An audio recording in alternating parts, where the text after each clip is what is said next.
हा सत्संग संत रामपालजी महाराजांचा असून मराठी भाषिक भक्त समाजास सहज समजावे म्हणून हिंदी भाषेतून मराठी भाषेत रूपांतरित करण्यात आलेला आहे.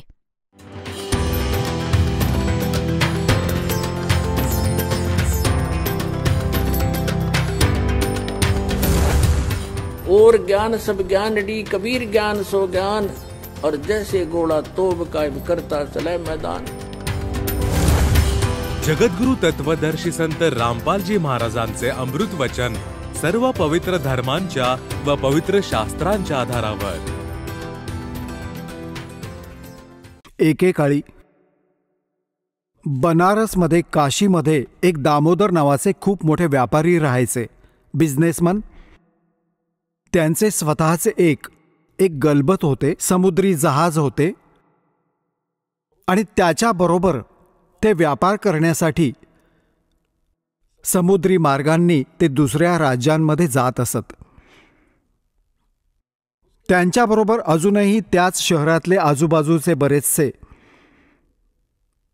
इतर वाणीही बरोबर जायचे. त्यांच्या जहाजात भाड्याने आणि आपला सौदा आणत असत. शेठजी बाहेर गेले होते आणि मागून त्यांची धर्मपत्नी, जिचे नाव धर्मवती होते, ती खूप धार्मिक होती. शेठ दामोदर देखील खूप नेक माणूस होता, भक्ती, खूप विश्वास ठेवून होते परमात्म्यामध्ये. आणि आपल्या हिंदू समाजात हे राम आणि कृष्ण, गणेश आणि या भगवानांच्या वर कोणी आपले इष्ट नव्हते. आणि या सर्व क्रिया आपण करायचो ज्या ते करत होते, ज्या आपण करत होतो तसेच ते करत असत. त्यावेळी परमात्म्यांचे त्यांचे खूप शिष्य झाले होते आणि खूप दुःखी लोकांचे दुःख दूर झाले होते. एक दिवस अशीच त्या शेठची पत्नी धर्मवतीकडे एक बहीण गेली तिच्याजवळ की ताई, आमच्या घरी सत्संग आहे, तुम्ही या. तर तिने विचार केला, माझी ही बहीण जास्त जवळची होती आणि आधी बरेच वेळा चर्चा झाली होती तिची परमात्म्याची. तर कर्मवती हे म्हणायची की कधी आसपास तुझे गुरुजी आले तर त्यावेळी मला सांग, मी दीक्षा, जर ज्ञान समजले तर मी दीक्षा घेईन, अशीच नाही घेणार. तर त्या बहिणीने आपला सत्संग करून घेतला आणि तिला आपल्या मैत्रिणीला आमंत्रित केले. आता पुण्यात्म्यांनो, परमात्म्याचे ज्ञान, होय होय, और ज्ञान सब ज्ञान डी कबीर ज्ञान सो ज्ञान जैसे गोला तोब को करता चले मैदान. परमात्म्याने सृष्टी रचना ऐकवली. परमात्मा जिथे कुठे नवीन सत्संग करत असत, सर्वात प्रथम सृष्टी रचना सांगत असत आणि मग मालकांच्या वाणीत, त्यांच्या शब्दात जास्त ओढ होती, आत्मा लगेचच खेचला जायचा. सर्व ज्ञान ऐकले. धार्मिक, बघा पुण्यात्मा असतात ना, ते जास्त किटकिट नाही करत, सर्व प्रमाण समोर आल्यावर. आणि तरी जर तर धर्मवती त्या बहिणीचे एकदम भयभीत झालं शरीर. जेव्हा सत्संग परमात्म्याने केला 2 तास आणि बसलेले 10-20 भक्त होते, आपापले सांगू लागले. तेव्हा त्याने परमात्म्याने विचारले, बाळा दीक्षा घेणार? ती म्हणू लागली, महाराज, माझा आत्मा तर म्हणत आहे की मी दीक्षा घ्यावी तुमची, कारण मला ज्ञान पूर्णपणे कळाले. आता काही तर बहिणीने बऱ्याचदा सांगितले होते आणि मग परमात्म्याने मग तिला योग्य दिशा दाखवली. मग म्हणाली, भगवान, माझी एक समस्या आहे माझ्यासमोर. तर परमेश्वर कबीरजी म्हणाले की बोल बाळा, काय समस्या आहे, शंका आहे ती सांग मला. तर असे म्हणाले, असे ऐकले आहे की मी जोडीने नाम घ्यायला हवे. माझे पती गेलेत परदेशात पैसे कमावण्यासाठी आणि तो येईल तेव्हा नाम घेईन, पण आता मला असे वाटत आहे की मी या घरातून बाहेर पाऊल ठेवेन, तुमच्या झोपडीतून, या जागेतून, तर माझा मृत्यू नको व्हायला. आज मला तुमच्या सत्संगातील एक क्षण जड गेला की हे आयुष्य वाया चालले माझे, तर मी नाम कसे घेऊ? परमात्मा म्हणाले, बाळा, हा भ्रम जो आहे या मूर्खांनी निर्माण केलेला आहे. तुम्ही एकाच दिवशी जन्मला नाहीत, एकाच दिवशी मृत्यू पण नाही होणार. तुझे पती तुझ्यापेक्षा मोठे आहेत, त्यांचा आधी जन्म झाला, तुझा नंतर झाला. आता दुसरी गोष्ट अशी आहे की अध्यात्म मार्गात मग ती शेवटी म्हणाली की मी त्यांना विचारले नाहीये आणि आजपर्यंत मी कोणतंही काम त्यांना न विचारता केलं नाहीये आणि ते माझ्यावर नाराज नको व्हायला की मी पापाची भागीदार नको व्हायला. परमात्मा म्हणाले, बाळा, आत्मकल्याणाच्या मार्गामध्ये कुणाला विचारण्याची गरज नाही. बाकी सर्व कामांमध्ये सल्ला घेऊ शकता, सगळ्या गोष्टींमध्ये. यात एक सेकंदही उशीर करता कामा नये, काही पाप नाही लागणार. आता तिला हेच हवं होतं. गुरुजींच्या तोंडून जे शब्द ऐकले ते फायनल खरेच आहेत. तर महाराज मग दीक्षा द्या. आता तिने नाम घेतले. आता रोज हा मंत्र तुम्ही बघत आहात, हा मंत्र दाता देत असत सर्वात आधी, केवळ मधले मधले 5. आता आपण हिंदू यांच्यावर आरूढ होतोच, परंतु ते चुकीचा मंत्र जपत होते. हे मूळ मंत्र आहेत यांचे. जसे तुम्हाला अनेक वेळा सांगितले आहे, जसा एक रेडा असतो किंवा एक बैल असतो, वळू ज्याला म्हणतात, त्याला जर म्हणू लागलात रेड्या रेड्या, कधीही नाही ऐकणार. आणि एकदा असे केले धुर्र, तो असा बघेल आणि भाग त्याच्याकडे पळत येईल. तर त्याचे अट्रॅक्शन आहे, विवश आहे, त्या शब्दामुळे तो खेचला जातो. हा तो मंत्र आहे. आणि परम संताकडून घेतल्याशिवाय ह्या मंत्राचा स्वतःहून जप केल्याने लाभ नाही होत. एक नियम आहे, त्या नियमानुसारच तुम्हाला चालावे लागेल. तर हे मंत्र दिले त्यांनी. तिला खूप भरून आले. स्वयं भगवानांनी अन्यथा याच तर आम्ही देवतांची पूजा करायचो. भगवान म्हणाले, बाळा, ही पूजा नाहीये, हे इथले संरक्षक आहेत आणि मूळ पूजा तर सद्गुरूंची आहे. आता परमात्म्याने त्यावेळी हे तत् आणि सत आणि सार, हे सारनाम हे लपवून ठेवायचे होते. हा प्रथम मंत्र म्हणूनच दिला होता की यांची ही सांसारिक कामे सहज सोपी व्हावीत, यांना सुख मिळत राहील, यांची भगवानांप्रती श्रद्धा टिकून राहील आणि या मंत्राने यांचे जन्म मनुष्याचे मिळत राहतील. हे त्यांना इथपर्यंत आणायचे होते, या मधल्या पिढीपर्यंत. धर्मदास मेरी लाख दुहाई, ये मूल ज्ञान और मूल मंत्र की बाहर ना जाए. मूल मंत्र, मूल ज्ञान बाहर जो पड़ी बिचली पीढ़ी हंस नितर ही. मूल ज्ञान तब तक छुपाई जब तक द्वादश पंथ ना मिट जाए. जोपर्यंत हा कलियुगाचा 5505 वर्षांचा काळ येत नाही तोपर्यंत हे गुप्त ठेवायचे होते. सर्व महापुरुषांकडून परमात्म्याने शपथ घेतलेली होती. तर हा मंत्र मिळाल्यावर तिला भरभरून आले. खूप मनापासून भजन करायचे. आत्मा खूप आनंदी झाला. ज्या भूतप्रेताच्या बाधा होत्या थोड्याफार, सगळ्यांच्या घरात असतात तशा, त्या निघून गेल्या. काया हलकीशी झाली. आता काय झाले? शेठजी आले 1 महिन्याच्या नंतर. आता ती बुद्धिमान खूप होती. तिने विचार केला की माझ्या पतीला जर कोणी तिसऱ्या व्यक्तीने असे सांगितले की तुझी पत्नी सत्संगाला जाते आणि रात्री जाते, कारण परमात्मा जास्त करून रात्री सत्संग करायचे, कारण दिवसा तर कोणाला वेळच नाही दिलाय काळाने, धंद्यामुळे. तर तिने विचार केला की हे कुठून त्यांच्या मनात माझ्याबद्दल काही दोष नको यायला, नाहीतर आमचे घर नरक बनेल. आता काय झाले, ज्या दिवशी तो शेठ परत आला त्याच दिवशी सत्संग होता भगवानांचा, अजून कोणाकडे आसपास. तर तिने विचार केला की आपल्या पतीला मी आधीच सांगावी सगळी कहाणी. आणि हा असा माणूस आहे की जर याने माझी गोष्ट ऐकली तर मग हा कुणाचेच नाही ऐकणार. तर जेव्हा तो जेवण करू लागला, खाणं खात असताना त्याची पत्नी म्हणाली, अहो, माझ्याकडून एक चूक झाली आणि मला तुम्ही क्षमा करावी, माफ करा. तो म्हणू लागला की माझ्या पत्नीवर विश्वास आहे. माझी पत्नी अशी चूक नाही करू शकत जी अक्षम्य नसेल. तरीही सांग. तर म्हणाली, खरंच माफ कराल? रागावणार तर नाही? तर नाही, तू सांग. मी ना तुम्हाला विचारल्याशिवाय असे असे आपल्या शेजारणीने नाम घेतले, तर तिच्या बरोबर सत्संगाला गेले आणि परमात्म्याची वाणी ऐकली. मला वाटले नाम घ्यावेसे आणि मी तुम्हाला विचारल्याशिवाय दीक्षा घेतली. तर तो म्हणाला, खूप चांगली गोष्ट आहे, यात विचारायचे काय होते? हे काय वाईट काम केलेस तू? भगवानाची भक्ती केलीस, खूप चांगली गोष्ट आहे. तिचे हृदय हलके झाले. हे भगवान, खूप दया केलीस दाता, हे तर अगदी सहज साध्य झाले. मग तिने आणखी एका पॉइंटचा विचार केला की एकदा यांना हे सत्संग स्थळ दाखवावं जिथे आम्ही जातो आणि येतो, म्हणजे लोकांनी यांना भ्रमित नको करायला की तुझी पत्नी रात्रीही जाते, तर या माणसाला पटकन सेट नको करायला. आणि त्या दिवशी सत्संग देखील होता. तर ती म्हणाली की अहो, असं आहे की गुरुजींचा आज सत्संग आहे तिथे, आणि माझ्यासोबतच्या सगळ्या मैत्रिणी गेल्या. मी तुमचे जेवण बनवायला लागले आणि उशीर झाला आणि नाही गेले तर गुरुजी कधी नाराज न होत, तुम्ही माझ्याबरोबर चला. तर तो म्हणू लागला की हे बघ, थकून आलोय, लांबून आलोय, तू जा. आणि ती म्हणाली, तुम्हाला सोडून जाऊ कशी, रात्रीची वेळ, कोणी सोबत नाही माझ्या. तो म्हणू लागला की मी आलो तर गेल्या गेल्या मला झोप यायला लागेल, सांग मी काय सत्संग ऐकणार. तिला माहीत होते की एकदा हा आला आणि याने सत्संग ऐकला तर याला झोपच नाही येणार. तर ती म्हणू लागली की तुम्ही असं करा की मागेच बसा, झोप आली तर झोपून जा, गुरुजी काही नाही म्हणणार. तर त्याने विचार केला, चला मग काही हरकत नाही. ते दोघे पतीपत्नी आले.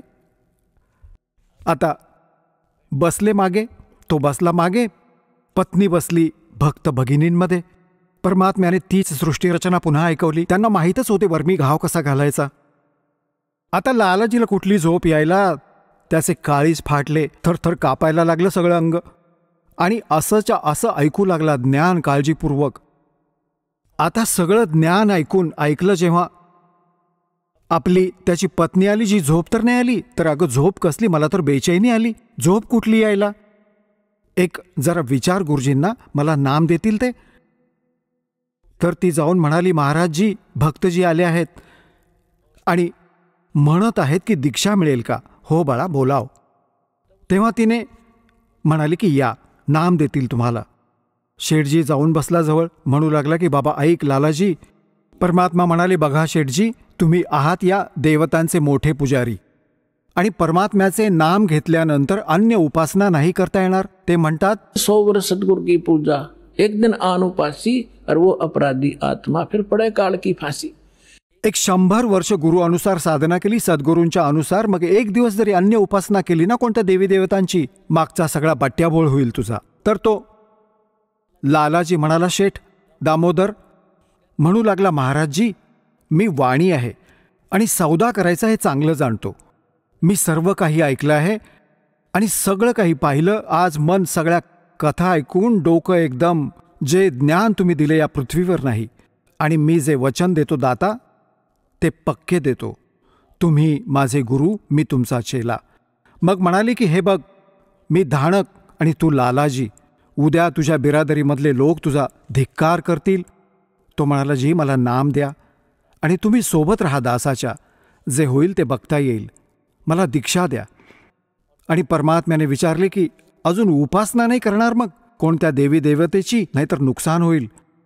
नाम घेऊन आणि परमात्म्याचे हाताने चित्र काढत असत, तेथे हाताने काढून घ्यायचे आणि सगळ्या ठिकाणी मिळत असत. तो फोटो घेऊन गेला, जे विधी सांगितले होते विधान ते सुरू केले. आणि मग काही दिवसांनंतर तो खूप दिवस सत्संग ऐकला. मग व्यापाराला जायचे होते, तर सर्व ते दुसरे व्यापारीही बरोबर होते.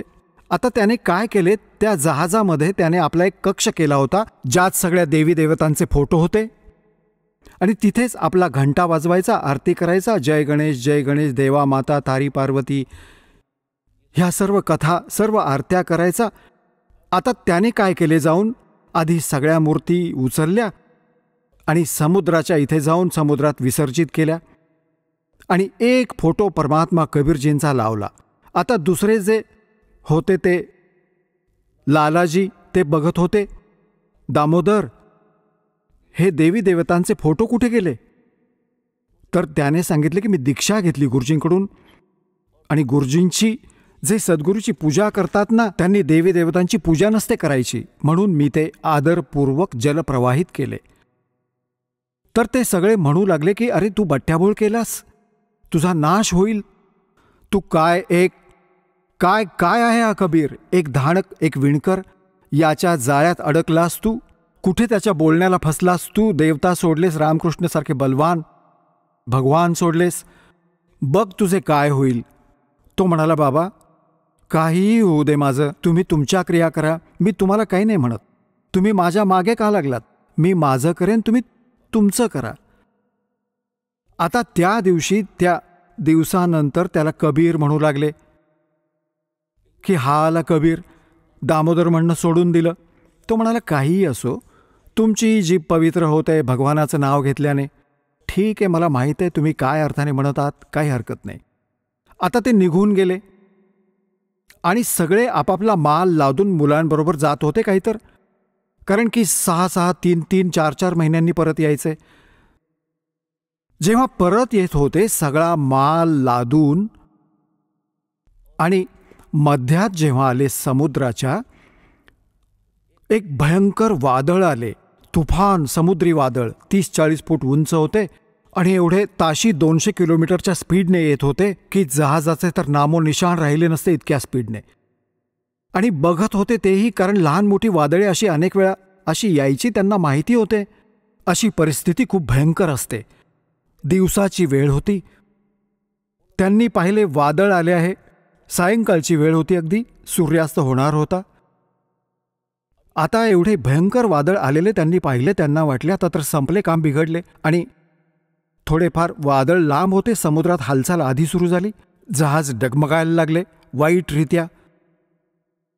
आता सगळे आपापल्या देवतांना स्मरत होते, कुणी रामाचे, कुणी कृष्णाचे, जे कोणी त्यांचे इष्ट होते. आणि दामोदर शांत बसला होता.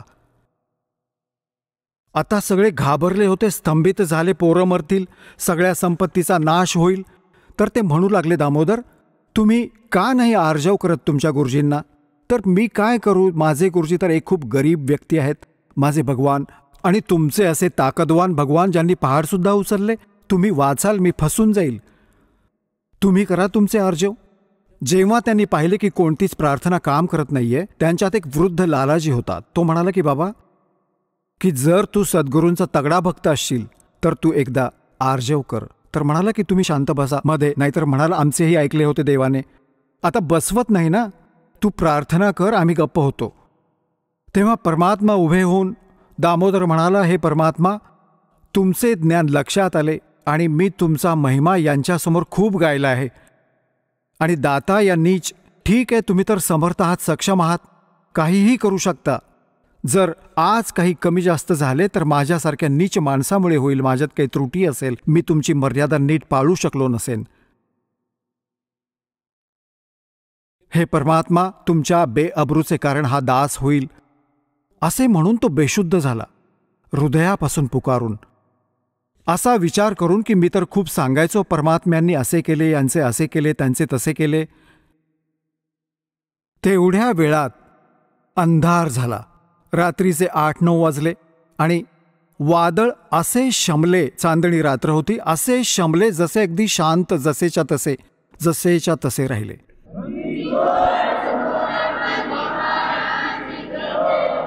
आणि समुद्राच्या पाण्यात थोडीशी सुद्धा हालचाल नाही. आता त्या दामोदरला पाण्याचे शिंतोडे शिपके मारून तोंडावर शुद्धीत आणले. तेव्हा ते म्हणाले की बाबा दामोदर, आमच्याकडून खूप मोठी चूक झाली, आम्ही आपल्या गुरुदेवांची खूप बेअब्रू केली, आम्ही खूप नीच प्राणी आहोत. आणि त्यांनी संकल्प केला होता की जर आज प्राण वाचले, आमचे भगवान तर फेल झाले, जर आज हे वादळ शमले आणि आमचा जीव वाचला तर दामोदर आम्ही तुझ्याबरोबर येऊ, नाम घेऊ त्या परमात्म्याचे. तेव्हा दामोदरला खांद्यावर बसवले त्या सर्व लालांनी. म्हणाले, बोला दामोदर की जय. म्हणाला, नाही, जय बोला त्यांची ज्यांनी हे काम केले आहे. बोलो कबीर परमेश्वर जी की जय हो.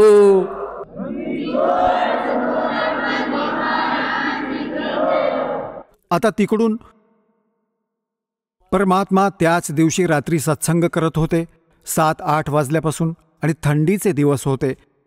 आता काही भक्त समोर आसपास बसले होते. एकदम परमात्म्यांनी काय केले, असा तोंडावरून हात असा फिरवून असा झटकला.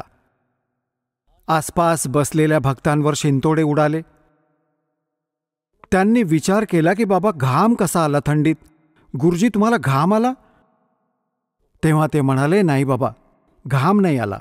अजून काय होते, हे पाणी कुठून आले? की माझ्या भक्ताचे जहाज बुडत होते.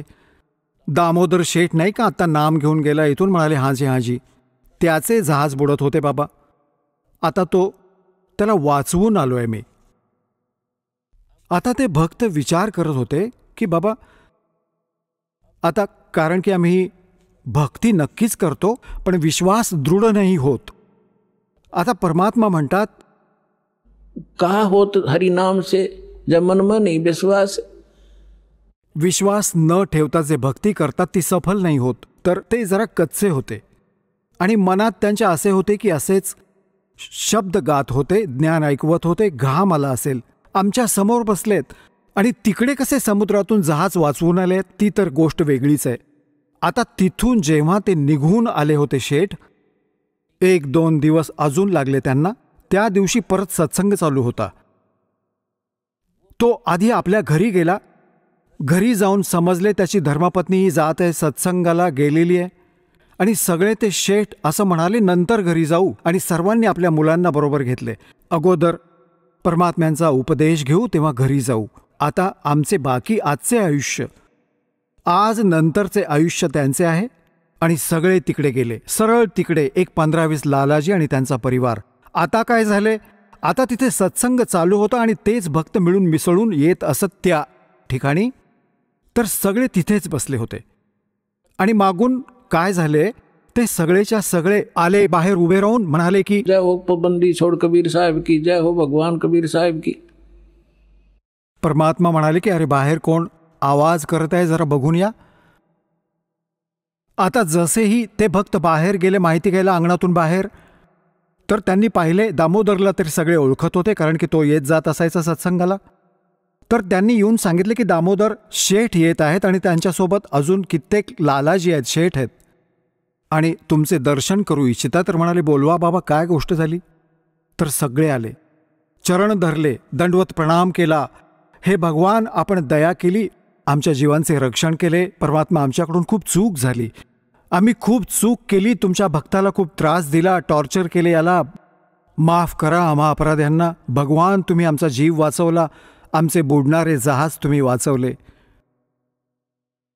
परमात्मा म्हणाले, काय म्हणत आहात बाबांनो.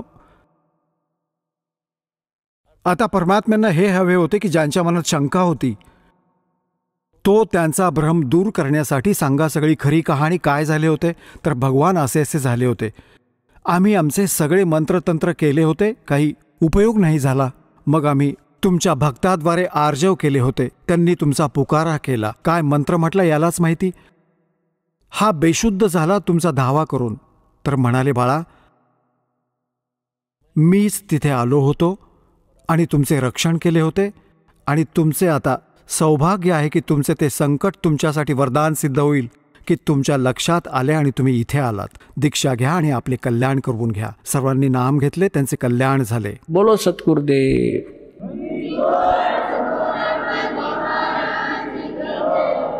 दामोदर सेठ के हुए थे अकाज, अर्ज करी डूबता देखे जहाज. दामोदर सेठ के हुए थे अकाज, अर्ज करी डूबता देखे जहाज. लाज मेरी रखियो गरीब नवाज, समुद्र से पार लंघाने वाले. लाज मेरी रखियो गरीब नवाज, समुद्र से पार लंघाने वाले. धन धन सतगुरु सत कबीर भक्त की, पेड़ मिटाने वाले सत साई.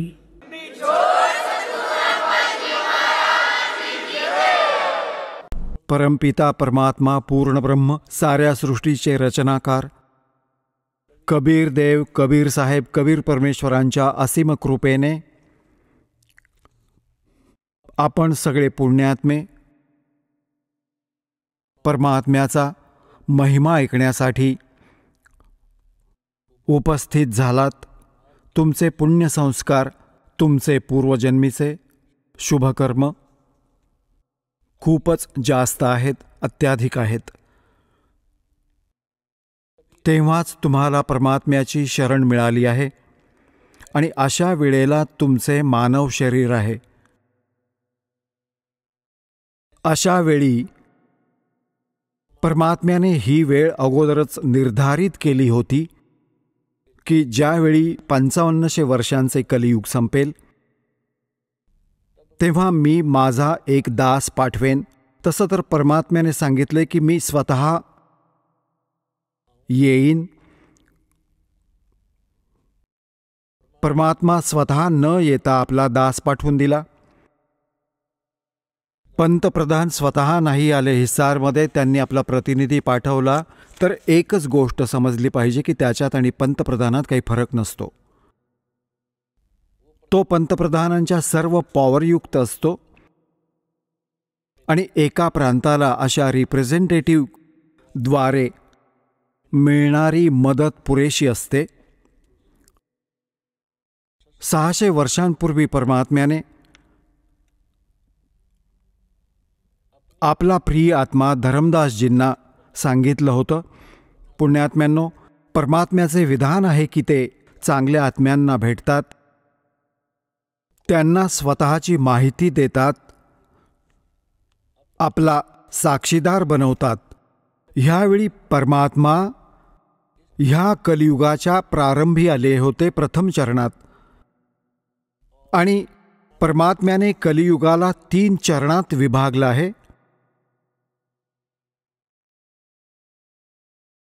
एक तर पहिला चरण, जेव्हा परमात्मा सन 1398 पासून सन 1518 पर्यंत 120 वर्षांपर्यंत एक साधा, एक सिंपल मॅन, सिंपल सिटीझन, आम नागरिक, साधारण नागरिक सारखं जीवन जगून त्यांनी आपल्यासाठी एक उदाहरण ठेवलं की भक्तांनो, हे माझ्या प्रिय आत्म्यांनो, जर तुम्हाला इथून पिच्छा सोडवायचा असेल तर इथल्या सगळ्या बकवादांना सीमित करून टाका, नाहीतर हे काळाचे, ह्या मायेचे चोचले आपण असंख्य वेळा केले आहेत व ते तुम्हाला इथेच ठेवतात. आणि एक हे पण सिद्ध करायचं होतं परमात्म्याला की असं समजू नका की त्यावेळी ब्राह्मण वर्ण जो होता तो केवळ भक्ती आणि ज्ञानप्रचाराचा अधिकारी मानला जायचा, आणि आपण हेच मानायचो की ब्राह्मण लोकच भक्ती करतात, त्यांचाच अधिकार आहे आणि तेच मोक्ष प्राप्त करू शकतात. तर परमात्म्याने सिद्ध केलं होतं की त्यावेळी अस्पृश्यता तर फारच जास्त होती आणि विणकर जातीला फारच हीन मानलं जायचं. शूद्र वर्णात गणलं जायचं. परमात्म्याला हे सिद्ध करायची इच्छा होती की जाती आणि धर्म परमात्म्याला प्राप्त करण्याच्या कधीच आड येत नाहीत. ते ना सहयोगी आहेत ना बाधक आहेत. पूर्ण संत प्राप्त व्हावा, खऱ्या श्रद्धेने जो सत्साधना करेल, मग तो कोणत्याही वर्णात जन्मलेला असो, श्रीमंत असो वा गरीब असो, निर्धन असो, सगळे परमात्म्याची प्राप्ती करू शकतात आणि परमात्मा सगळ्यांना सारखा लाभ देईल. जर राजा भक्ती करतोय आणि बरोबर एक रंक करतोय, जेव्हा आध्यात्मिक स्तराचा जो सहयोग होतो, परमात्मा दोघांना सारखंच देतो, काही फरक नसेल. तर अशाच प्रकारे परमात्म्याला हे सिद्ध करायचं होतं की टोटे में भक्ति करे सोए सही सपूत, ये मायाधारी मस्करे है न जाने कितने जालिये ऊत. गरिबीतही भक्ती करतात, निर्धन दारिद्र्य असूनही परमात्म्याविषयी आस्था ज्याच्यात आहे. सोए सही सपूत और ये मायाधारी मस्करे न जाने कितने जालिये ऊत. रावणासारखे. आणि परमात्मा म्हणतात, राजा असो वा रंक असो, निर्धन असो वा धनवान असो, माणूस असो वा स्त्री वा पुरुष असो, परमात्म्याची प्राप्ती करू शकतो जर त्याला सद्गुरू मिळाले. तर पुण्यात्म्यांनो, तुम्ही त्या पुण्यात्म्यांपैकी आहात ज्यांना सद्गुरू पण लाभले. आणि जर आताही पार नाही झाला तर मग ती तुमची स्वतःची नालायकी असेल. परमात्म्याने कृपेत कसर नाही ठेवलेली. तर पुण्यात्म्यांनो, ही वेळ खूप आधी निर्धारित केली होती परमेश्वराने, आणि काळाने आपलं जाळं फेकलं होतं. जेव्हा कबीर परमेश्वराला धरमदासजींनी विचारलं की हे दीनदयाळा, आपण जी कथा सांगितली आहे सृष्टी रचनेची, आणि ती ऐकून तर असं वाटतं की आम्ही खूप अपराधी आणि नालायक जीव आहोत. आम्ही भरल्या ताटाला लाथ मारून सुखसागराला सोडून या घाणेरड्या तलावात स्वतःच ह्या खराब पाण्यात येऊन पडलो. तुमच्यासोबत आम्ही खूप चीटिंग केलं आहे. हे दीनदयाळा, आपण कशी दया केलीत आमच्यावर. आपण तरीही येऊन सांभाळलं. किती दयाळू आहात तुम्ही. आम्ही कसा जुलूम केला तुमच्याशी विश्वासघात केला. तेव्हा परमात्म्याने म्हटलं की धरमदास, माता पित्याचा मुलगा अथवा मुलगी कितीही नाकर्ते असोत, तरीही त्यांची इच्छा असते की हे कधी सुधारतील आणि माझ्याकडे येतील तर मी त्यांना सर्व लाभ देईन. आता हे सर्व माझे आत्मे आहेत, माझ्यापासून उत्पन्न आहेत, माझ्या शरीरातून निघाले आहेत. परमात्म्याने आपल्या वचनातून सगळ्यांची उत्पत्ती केली आहे. आता आपण परमात्म्याच्या पोटातून बाहेर आलो आहोत. आणि जी पण आई आपल्या अपत्याला, मुलाला वा मुलीला जन्म देते, तिला ते किती आवडतात. दासाने बघितलं की एका माईचा मुलगा अगदी जन्मापासून अपंग होता. लाळ गळत राहायची, असं वेडवाकडं तोंड होतं. आणि ती आई त्याच्यावर इतकं प्रेम करायची की लाड करायची, त्याची लाळ पुसून मुका घेत होती, प्रेम करायची. तर पुण्यात्म्यांनो, आपण त्या परमात्म्याचे आत्मा आहोत जो आपल्यासाठी भटकतोय. आपण किती नाकर्ते आहोत, किती नालायक झालो, तरी पण त्याच्या हृदयात आपली वेगळी ओढ आहे. आम्ही काय चूक केली होती ते सृष्टी रचनेच्या द्वारा तुम्हाला अनेक वेळा सांगितलं आहे. आज विषय दुसरा आहे म्हणून थोडीशी हिंट देईन. ज्यावेळी परमात्म्याने सतलोक, अलखलोक आणि वरचे अगम आणि अनामी लोक सर्व उत्पन्न केले आपल्या वचनाने, अजर अमर, आणि परमात्म्याने सगळ्यात आधी 16 पुत्रांची उत्पत्ती केली. त्याआधी 16 द्वीप उत्पन्न केले, त्याच्यात सर्वांना राहायला सांगितले. त्याच्यात एक पुत्र अचिंत होता. त्याला म्हटलं की तू सृष्टी रचना कर.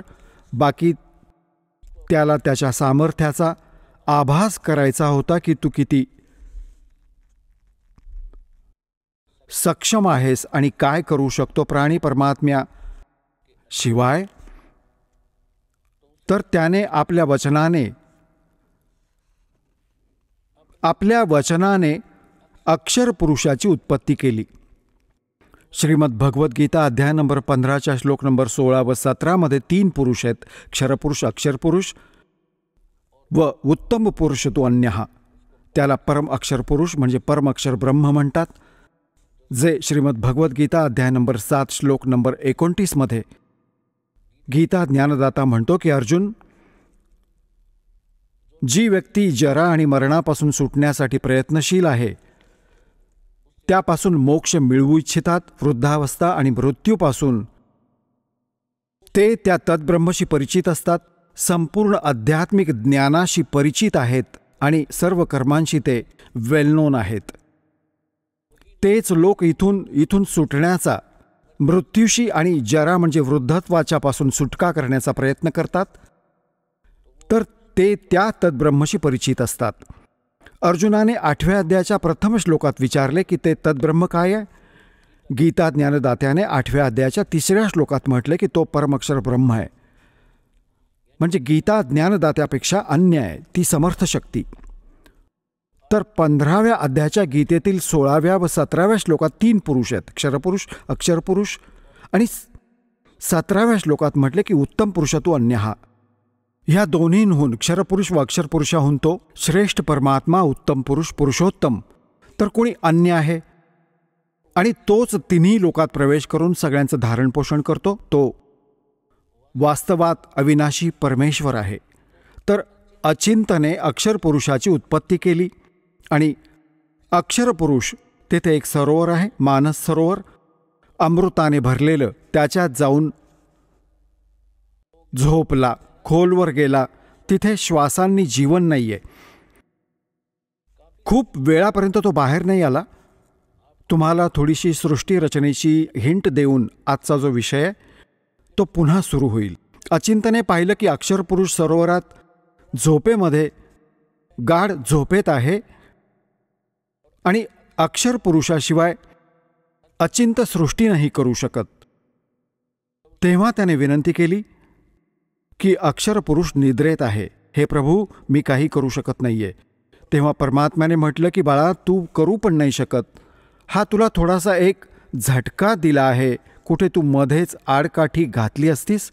परमात्म्याने हे सिद्ध केलं की समर्थांचे काम समर्थच करू शकतो आणि दुसरा प्रयत्न करेल तर तो मारच खाईल.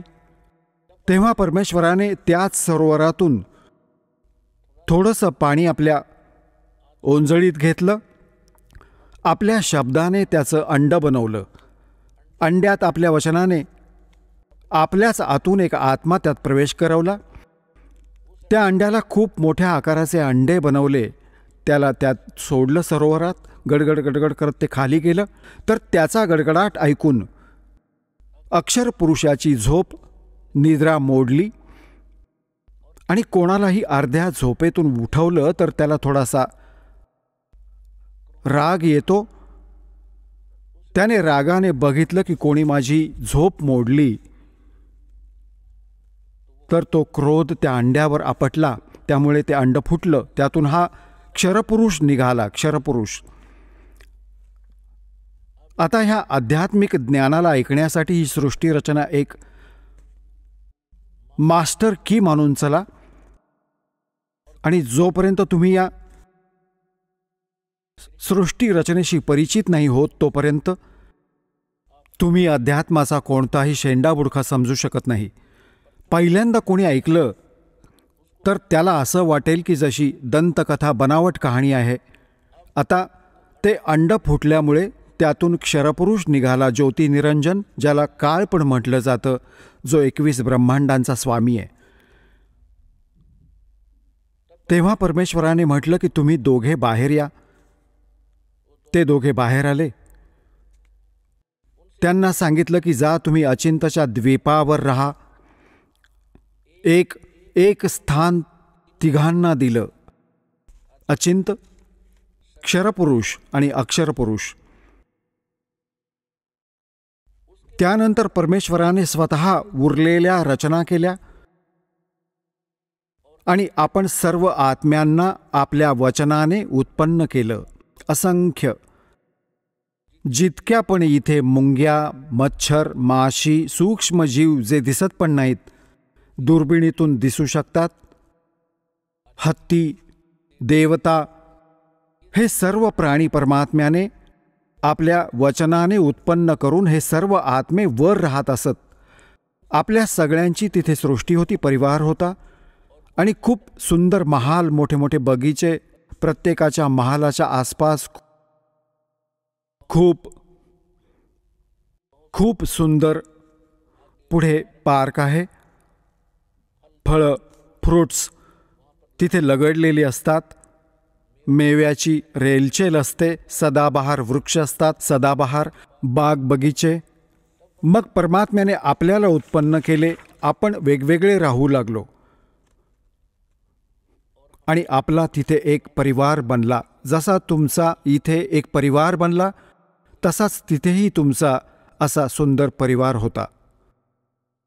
प्रेमाने राहायचे, काही त्रास नव्हता, कोणत्याच वस्तूचा अभाव नाही, काही काम नाही. तर मग काही वेळानंतर खूप वेळ लोटला होता. तर ह्या ज्योती निरंजन क्षरपुरुषाच्या मनात एक कुरापत उत्पन्न झाली. त्याने विचार केला, आम्ही तिघे तर एका स्थानावर, एकाच प्लॉटवर राहतोय, द्वीपात, आणि इतर माझे भाऊ आता वेगवेगळ्या द्वीपावर राहतात. तर मी स्वतंत्र द्वीप प्राप्त करेन. त्याने वेगळ्या स्थानप्राप्तीसाठी तप सुरू केलं, एका पायावर उभं राहून. एका पायावर उभं राहून त्याने तप केलं. कधी हा पाय ठेव, कधी तो. आणि आपण मग ह्याच्या जाळ्यात कसे अडकलो? आपण ह्या ज्योती स्वरूपी निरंजनला बघू लागलो आणि त्याच्या ह्या ड्राम्याला, ह्या ॲक्टिंगला, ह्या तपस्येला बघून आपण प्रभावित झालो आणि हा विचार करू लागलो की मोठी कमाल केली याने. एका पायावर उभा आहे. हो हो हो, किती युगं गेली, किती वेळ गेला. तर हे आज आपल्यामध्येही ही प्रेरणा, धारणा किंवा कमतरता आजही विद्यमान आहे. जसं कोणी ॲक्टर, कोणी हिरो किंवा हिरोईन, अभिनेता, अभिनेत्री, तुम्ही त्यांना पाहता, फिल्म वगैरे पाहता त्यांची, तर त्यांच्यावरून इतके प्रभावित होऊन जातात हे तरुण नवतरुण मुलं मुली. आणि ते कधी आले इथे बरवालामध्ये किंवा हिसारमध्ये, तर ही नादान मुलं त्याला बघण्यासाठी तिथे अनेक हजारोंच्या संख्येने जमा होतील. आणि ते तर आपल्या रोजीरोटीसाठी नट्टापट्टा करतात. आणि हे विनाकारण फुकटची ओझी वाहण्यासाठी त्यांना बघायला जातात. त्यांच्यावर इतके आसक्त होतात आणि त्यांना आपला फेवरेट हिरो किंवा हिरोईन म्हणतात. बघा, त्यांच्याशी न देणं ना घेणं. हे यांना सांगा, काय खाक देणार? ते स्वतःसाठी नाचू दे, नाचतात, उड्या मारतात, बकवास करतात 2 पैसे कमावण्यासाठी, आणि हे त्यांचं तोंड बघायला तो उभा, ती उभी इतक्या किलोमीटरवर. तर ही कमजोरी आपली तिथे झाली होती. आपल्याला सर्व सोयी तिथे प्राप्त होत्या. आपला समर्थ भगवान आपल्याला साऱ्या सुविधा देत होता. त्या सुविधा विसरून, परमात्म्याच्या त्या उपकाराला विसरून आपण ह्या नीचाला बघू लागलो, ह्या काळाला. आम्ही त्याच्यावर आसक्त झालो, जशी ही मुलं होतात ह्या ॲक्टर्सवर. परमात्म्याने अनेकदा आकाशवाणी केली की मुलांनो, ह्याचे हे ड्रामे बघू नका, मस्त राहा तुम्ही. आम्ही वरवर सावध झालो, जसं काही आम्हाला बिलकुल नकोय, पण आतमध्ये ओढ खूप जास्त झाली. तो तर अंतर्यामी आहे, आपल्या सगळ्या गोष्टी जाणत होता की आता हे गेले कामातून. जेव्हा त्याने 70 युगांपर्यंत तप केलं, तेव्हा परमेश्वराने विचारलं की बोल ज्योती निरंजन, तुला काय हवंय? का असा हा हट्ट करतो आहेस? तेव्हा त्याने म्हटलं की पिताजी, माझ्यासाठी हे स्थान खूप छोटं आहे, मला काही वेगळं स्थान द्या, मला स्वतःचं वेगळं स्थान हवंय. परमात्म्याने म्हटलं की ठीक आहे बाबा. तब से राजमदमानम और जन्म तीसरे शुक्र सवानम. तुझ्या ह्या तपामुळे मी तुला 21 ब्रह्मांडांचं राज्य दिलं. जसं एक धनवान पिता आपल्या मुलाला त्याच्या वाट्याचे 21 प्लॉट देतो रिकामे. आता ती ब्रह्मांड मिळाल्यावर तो कधी ह्याच्यात जातो तर कधी त्याच्यात उड्या मारतो. सार नाच कूद. त्याने विचार केला की ह्यात काहीतरी कन्स्ट्रक्शन पण पाहिजे. आता तो समर्थ आहे सगळ्याचा. सारं मटेरियल त्या परमात्म्याकडून उपलब्ध होऊ शकतात. त्याने परत तपस्या केली, 70 युग परत तप केलं. आपल्याला तरीही तो जास्त आवडत होता. वरवर सावध होतो, पण आतून ओढ जबरदस्त होती. मग परमेश्वराने विचारले, काय हवंय तुला ज्योती निरंजन? आता तुला आणखी काय हवंय? तेव्हा तो म्हणाला की भगवान परमात्मा, हे पिताजी, माझ्यासाठी मला काही कन्स्ट्रक्शन करायची मटेरियल सामुग्री द्या. तेव्हा परमात्म्याने त्याला 5 तत्व आणि 3 गुण दिले आणि म्हणाले, घे बाळा, खेळ खेळण्यांशी. हे मिळाल्यावर त्याने परत विचार केला की मी आता ह्याच्यात कन्स्ट्रक्शन पण करून घेईन आणि मग हे इथे मला एकट्याला करमणार नाही, ह्याच्यात काही प्राणी पाहिजेत. त्याने पुन्हा हठयोग सुरू केला. जेव्हा त्याने तिसऱ्यांदा 64 युग तप केलं, तेव्हा परमात्म्याने विचारलं की बोल ज्योती निरंजन, तुला काय हवंय? तुला जे हवं होतं ते मी दिलं, आता कशाला हट्ट करतोयस? तेव्हा तो म्हणाला की प्रभू, हे परमेश्वर, हे पिताजी, मला एकट्याला करमत नाही, काही आत्मे मला द्या. परमेश्वर म्हणाले की बघ बाबा, ह्या अजून तपश्चर्येसाठी तू काही वेगळं मागू शकतोस. आणखी तुला ब्रह्मांड देईन, पण आत्मा नाही देऊ शकत,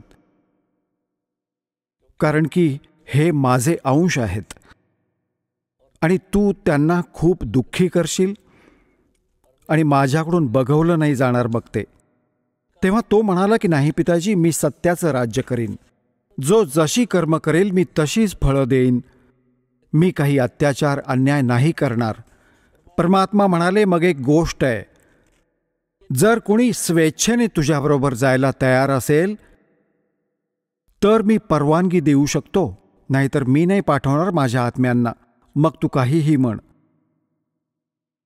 तर आपण आधीपासूनच जे इथे येऊन फसलो आहोत, हे कुत्रे, डुक्कर, मच्छर, माशी, साप, विंचू बनून धक्के खात आहोत. आपण आधीपासूनच ह्याच्यावर आसक्त होतो. जेव्हा तो आपल्याकडे आला त्याने विचारले, तो म्हणाला की मी पिताजींकडून अशी 21 ब्रह्मांड प्राप्त केली आहेत.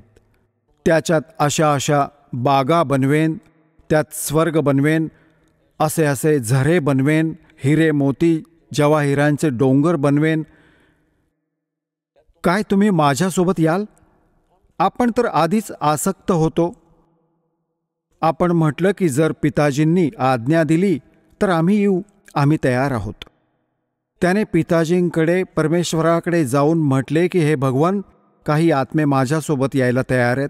तेव्हा परमात्मा म्हणाले की असं नाही, माझ्या समोर स्वीकृती जो करेल मी त्याला पाठवू शकतो. आता पुण्यात्म्यांनो, एक समस्या आणखी येते, कारण की आपण हे नवीन ज्ञान ऐकतो तर आपल्या मनात एवढ्या शंका उत्पन्न होतात.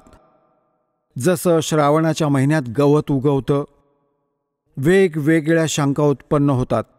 शंकांचं समाधान सत्संगानेच होईल. ऐकतच राहा, आपोआप सेटिंग होईल. आता तुमच्या मनात हे येईल की परमात्मा तर अंतर्यामी होते, की आपल्याला किती त्रास होईल, तर आम्हाला इथे पाठवायला नको होतं.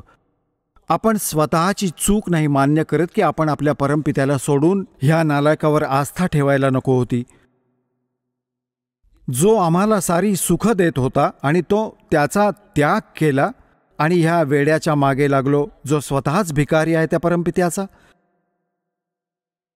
आता पुण्यात्म्यांनो, दुसरं हे एक्झाम्पल समजून घ्या की जसं सफरचंद विक्रेता असतो, त्याला सफरचंद किती आवडतात, किती कॉस्टली असतात. 1, 2, 3, 4, 10 जर सफरचंद खराब झाली तर तो त्या सफरचंदांना इतर सफरचंदात नाही ठेवू शकत जी चांगली आहेत. तो जरी त्याला खूप त्रास झाला, कष्ट झाले, तरी अगदी त्याला हे माहीत असतं की बघा मला 100-200 रुपयांचं नुकसान होईल, तरीही तो त्या खराब सफरचंदांना उचलून आणि कचऱ्यात डब्यात फेकून देतो, जिथे डुकरं ते खातात.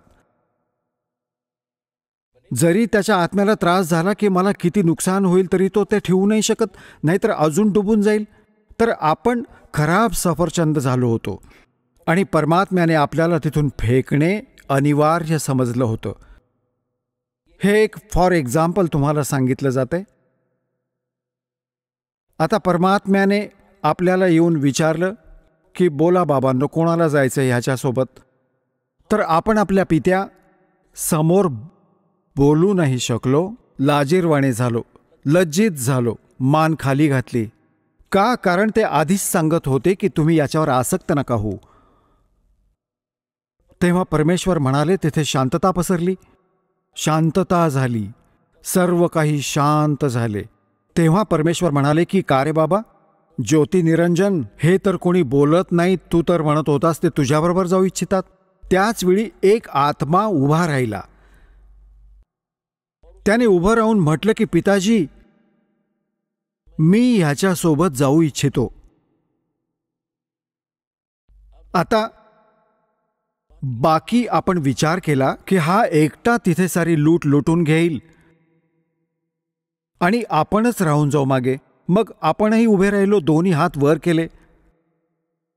सारेच्या सारे जितके असंख्य अगणित जीव इथे येऊन फसले. तेव्हा परमात्मा म्हणाले की ठीक आहे बाबांनो, ज्याने ज्याने मनापासून याची स्वीकृती केली आहे त्या प्रत्येकाला मी पाठवून देईन ह्याच्यासोबत. पण तू जा तुझ्या ब्रह्मांडामध्ये, मी यांना तेथे पाठवायची दुसरी व्यवस्था करेन. तर परमात्म्याने काय केलं की ज्या आत्म्याने सगळ्यात आधी स्वीकृती दिली होती त्याची एक तरुण मुलगी बनवली आपल्या वचनाने, आणि तिच्या आत आपण सर्व प्राण्यांना सूक्ष्म रूप बनवलं, आणि सूक्ष्म बनवलं आपलं रूप, आणि सगळ्यांना आपल्या वचनाने त्या मुलीच्या शरीरात प्रवेश करवला. आता पुण्यात्म्यांनो, आता वैज्ञानिक पद्धतीने तुम्ही नीट समजू शकता की आपल्या ब्लडमध्ये किती जीवाणू आहेत. 1 ग्रॅम रक्तामध्ये 40 लाख जीवाणू, हे डॉक्टर लोक सांगतात की इतके बॅक्टेरिया आहेत, इतके अमुक आहेत. तर हे समजायला काही वेळ नाही लागणार. तर अशा प्रकारे परमात्म्याने त्या मुलीच्या शरीरात आपल्या सगळ्यांना सूक्ष्म बनवून प्रवेश करवला. आता ती मुलगी कोण आहे? ती अष्टांगी आहे, दुर्गा आहे, आणि आपल्या सर्वांना तिच्यात प्रवेश करविला.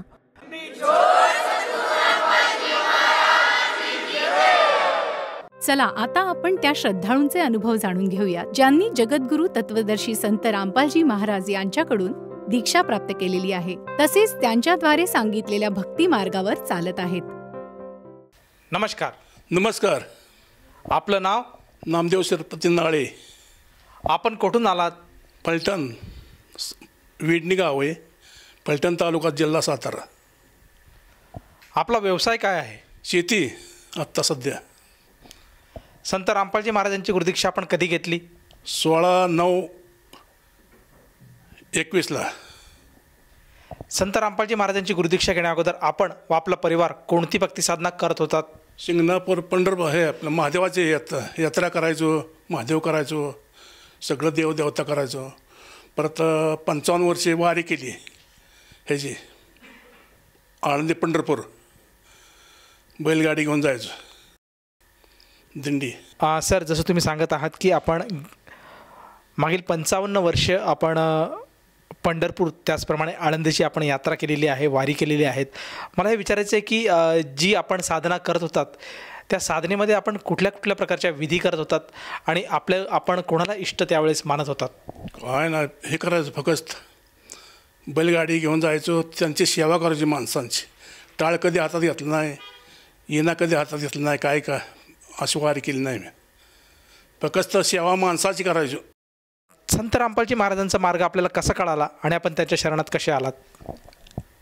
रोज सकाळचं TV चॅनलवर बघायचो, रोज सत्संग बघायचो रोज. हे सगळं बघत असताना रामपाल महाराजांनी सगळ्याचं सारखं सांगायचं, मळव्यात जातं आहे कोणाचं काय होतं आहे. तर म्हटलं मला एक आजार आहे. रामपाल महाराजांना सांगितलं मला एक आजार आहे, ते आजार बरं झालं तर तुमच्या शरणात मी येईल असं त्यांना सांगितलं. आणि ते माझा आजार 15 दिवसात गेला. लहानपणापासून आजार होता मला, बैलांना तुडावलाचा. आताडी पोताडी माझी बाहेर पडली होती, 10 बैला मोठ चालली होती, मोठाच्या खाली पडलो,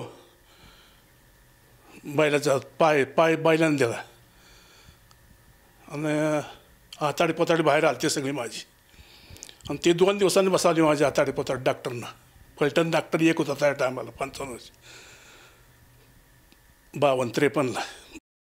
सर, जसं तुम्ही सांगत आहात की आपल्याला जो अगदी पूर्वीपासूनचा जो आजार होता पोटाचा, तो जर बरा झाला तरच आपण संत रामपालजी महाराजांचा अनुग्रह घेऊ असं आपण संत रामपालजी महाराजांना मनोमन प्रार्थना केली.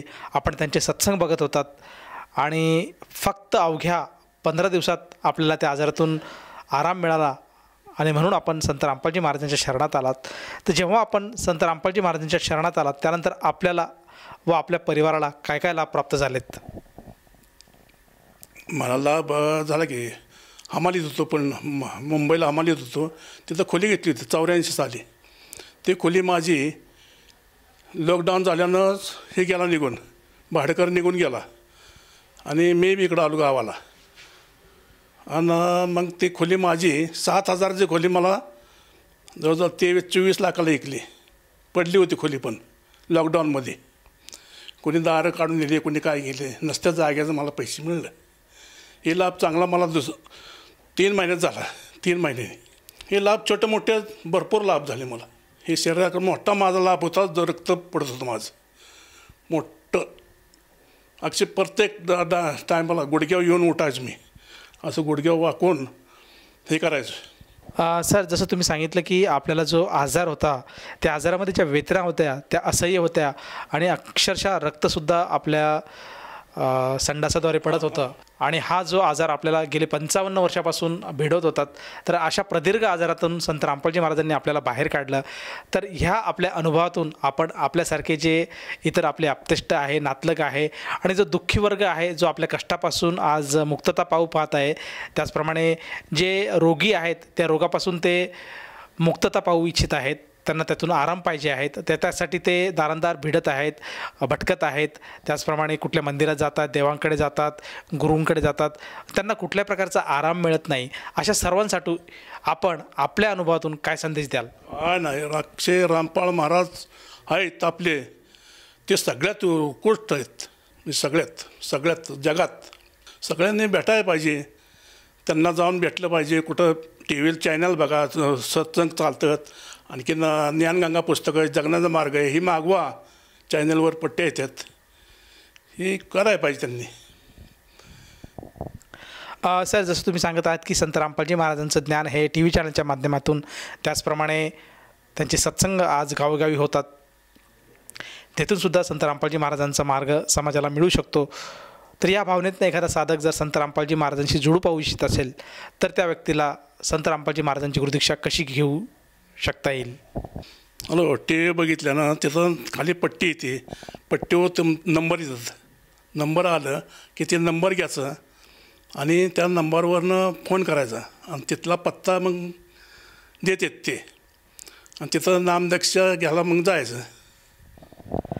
सर, जसं तुम्ही सांगत आहात की टी व्ही चॅनलच्या माध्यमातून, त्याचप्रमाणे जो सत्संगाचा कार्यक्रम आज बघत आहेत श्रद्धाळू, त्या ठिकाणी काही मोबाईल नंबर फ्लॅश होत आहेत. त्या मोबाईल नंबरवर जर साधकाने संपर्क साधला तर त्याला अगदी जवळच्या आपल्या जिल्ह्यामध्ये जिथे काही जवळ नामदान केंद्र आहे तिथला त्यांना पत्ता मिळेल आणि तेथे जाऊन साधक संत रामपालजी महाराजांची गुरुदीक्षा घेऊ शकेल. मला विचारायचं की या गुरुदीक्षेसाठी त्या साधकाला किती पैसे मोजावे लागतात? त्यांना 1 रुपया पण लागत नाही पैसे, याला काय खर्च लागत नाही. फोटो मिळतो, एक ते अमृत मिळतं, आणखीन काय सांगेल त्याला असतं का नाही, वाचायचं पुस्तक मिळतं, हे आरतीचं, हे सगळं मिळतं. त्याला 1 रुपया खर्च येत नाही, काय घेत नाहीत. धन्यवाद. धन्यवाद. धन्यवाद सतसाहेब.